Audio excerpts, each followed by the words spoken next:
가족 간에 돈을 주고받는 일은 흔한 일입니다. 부모가 자녀에게 결혼자금을 주기도 하고 자녀가 부모님의 병원비를 대신 내주기도 하죠. 형제끼리도 사업자금을 빌려주거나 급한 생활비를 지원하는 일이 많습니다. 그런데 이런 행위가 이제는 세금의 대상이 될 수 있다는 사실 알고 계셨나요? 2025년 5월부터는 새로운 제도가 시행되면서 가족 간의 계좌 이체조차 국세청의 감시망 안에 들어가게 됩니다. 하루 1천만 원 이상 또는 1년 누적 1억 원 이상 이체가 발생하면 금융기관이 이 정보를 국세청에 자동으로 통보하게 됩니다. 과거에는 숨길 수 있었던 거래들도 이제는 드러나게 되는 거죠. 이 제도가 도입된 배경에는 탈세와 편법 증여를 막으려는 정부의 의도가 있습니다. 최근 몇 년간 고액 자산가들이 자녀 명의로 집을 사주거나 편법으로 증여하는 사례가 늘어나면서 이를 막기 위한 제도적 장치가 필요해졌습니다. 특히 세금을 내지 않고 자산을 이전하는 가족 간의 거래가 문제였습니다. 정부는 이러한 거래를 추적하고 과세하기 위해 시스템을 개편한 것입니다.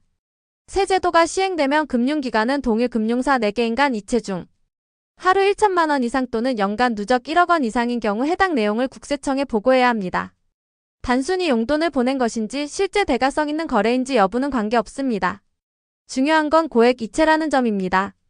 일단 신고되면 국세청은 해당 거래가 증여에 해당하는지 여부를 판단하게 됩니다. 여기서 핵심은 증여세입니다. 우리나라에서는 타인에게 무상으로 재산을 이전할 경우 그 재산을 받은 사람은 증여세를 내야 합니다. 가족이라 해도 예외는 아닙니다. 배우자, 자녀, 형제, 손주, 부모 모두 엄연히 타인으로 분류되며 정해진 한도를 초과해 돈을 주면 증여세를 물게 됩니다. 예를 들어 성인 자녀에게는 10년 동안 최대 5천만 원까지는 세금 없이 줄 수 있습니다. 미성년 자녀에게는 2천만 원까지입니다. 배우자에게는 6억 원까지 비과세입니다. 그러나 이 한도를 넘기면 초과 금액에 대해 증여세가 부과됩니다. 그리고 반드시 3개월 이내에 신고도 해야 합니다. 이를 어기면 가산세까지 붙게 됩니다. 문제는 많은 사람들이 이 기준을 제대로 알지 못하거나 알면서도 쪼개기 송금을 하면 괜찮다고 생각한다는 점입니다.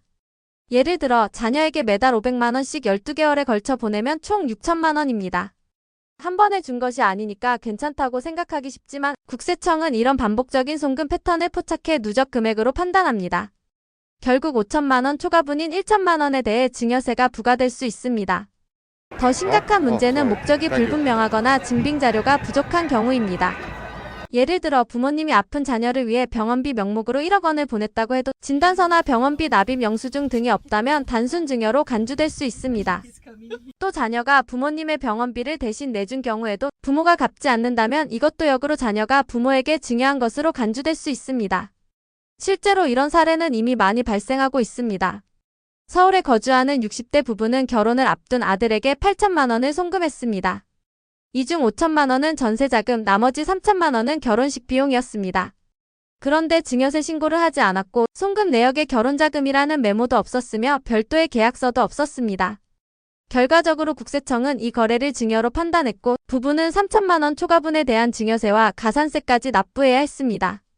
또 다른 사례로는 지방에 거주하는 40대 여성이 부모님의 병원비를 대신 내준 일이 있었습니다.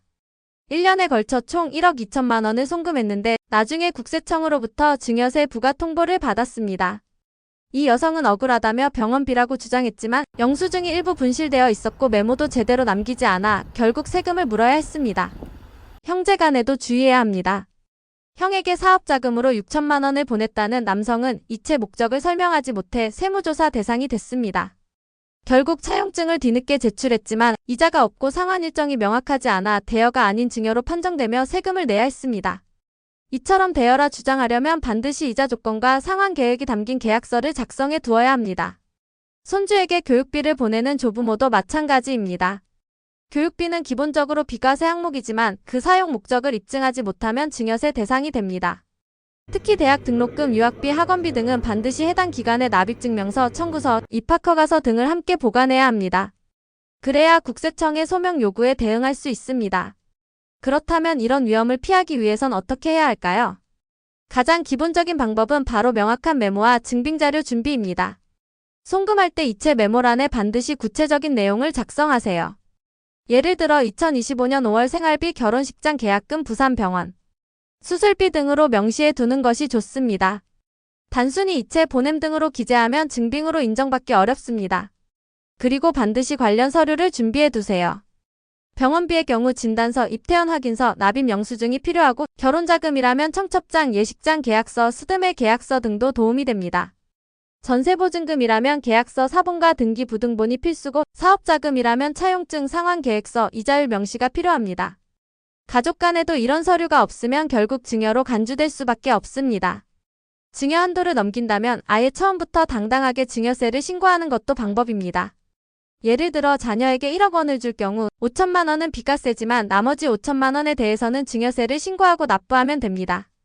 이렇게 정식으로 처리하면 나중에 국세청 조사 시 떳떳할 수 있습니다. 또한 신고 5년간 세무조사를 받지 않는 신고 후 면제 혜택도 있으므로 심리적 부담도 줄일 수 있습니다. 금액이 크고 명확한 계약이 필요한 경우에는 세무사와 상담을 받는 것도 현명한 방법입니다. 증여인지 대여인지 판단이 애매하거나 여러 명에게 분산, 송금하는 등 복잡한 경우에는 전문가의 조언이 필수입니다. 세무사는 거래의 목적에 맞는 계약서 양식을 제공하고 필요시 신고까지 대행해줄 수 있어 향후 리스크를 크게 줄여줍니다. 마지막으로 이번 제도 시행으로 인해 바뀌는 것은 단순한 제도 자체가 아니라 국민의 인식입니다. 그동안 가족끼리의 거래는 세금과 무관하다고 생각해왔지만 이제는 가족 간에도 투명한 기록과 명확한 목적이 없으면 안 된다는 점을 인식해야 합니다. 단순히 가족이라서라는 말은 더 이상 면죄부가 되지 않습니다. 이제는 모든 고액 거래가 기록되고 그 기록은 국세청이 실시간으로 들여다보게 됩니다. 부모 자식 간, 형제 간, 조부모와 손주 간의 거래도 예외가 아닙니다. 실제로 이미 이런 거래들에 대한 세무조사가 이루어지고 있고 증여세 부과가 이어지고 있습니다. 국민 모두가 이 변화를 제대로 이해하고 사전에 준비해야 할 때입니다. 증여세는 단순히 부유층만을 위한 세금이 아닙니다. 오히려 일반 가정에서 이루어지는 착한 거래들이 오해를 사며 세금 문제로 이어질 수 있습니다. 생활비, 병원비, 결혼자금, 교육비 같은 항목들도 이제는 꼼꼼하게 기록하고 필요하면 신고를 해야 하는 시대가 된 것입니다. 가족 간의 신뢰는 여전히 중요합니다. 그러나 이 신뢰를 지키기 위해서는 오히려 투명한 기록과 제대로 된 신고가 필수입니다. 제도는 바뀌었고 우리는 그에 맞게 행동해야 합니다. 지금 당장은 불편하고 번거롭더라도 나중에 세금 폭탄을 맞지 않기 위해선 반드시 사전에 대비해야 합니다.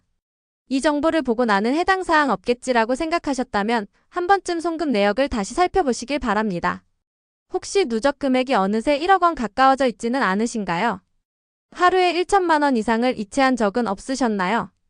그런 거래가 있다면 지금부터라도 그 목적과 증빙을 차근히 정리해 두시는 것이 좋습니다. 2025년 5월부터는 몰랐다는 말이 더 이상 통하지 않습니다. 지금부터 준비하면 늦지 않습니다. 가족 간 거래도 이제는 당당하게 투명하게 계획적으로 하세요. 그것이 사랑하는 가족을 위한 진짜 배려이자 현명한 재산관리입니다. 영상이 도움이 되셨다면 좋아요, 구독, 알림 설정 꼭 부탁드립니다. 앞으로도 노후 준비 관련 내용들을 빠르고 쉽게 전해드릴게요. 감사합니다.